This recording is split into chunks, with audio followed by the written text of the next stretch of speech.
Pemirsa, gempa berkekuatan 5,6 skala Richter yang melanda Bali kemarin pagi berdampak di sejumlah desa di Jemberana. Dari data yang dihimpun Badan Penanggulangan Bencana Daerah BPBD Jemberana, terdapat puluhan rumah yang mengalami kerusakan ringan. Bangunan yang rusak ringan tersebut meliputi Palinggi Pura milik warga rusak serta bangunan SD 4 di Hembang juga mengalami retak-retak. Seorang warga Banjar Kaleran juga mengalami luka-luka di kepala lantaran tertimpa genteng. Gempa yang terjadi sekitar 10 detik itu membuat warga panik hingga beramburan keluar rumah.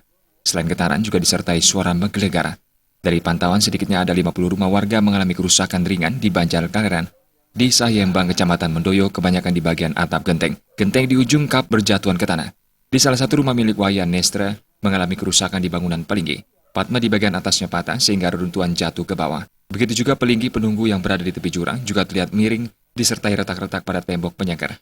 Selain kerusakan bangunan, seorang warga Kaleran, Wayan Suatnyana, karena panik lari justru tertimpa genteng. Akibatnya Suatnyana yang saat itu menggendong anaknya yang masih balita mengalami luka robek di kening.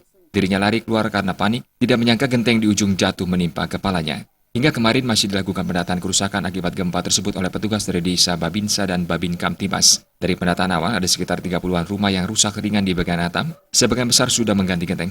Begitu kejadian, Perbeke langsung melakukan pengecekan ke pemukiman warganya yang berada di Banjar Kaleran dan Banjar Kaleran Kauh.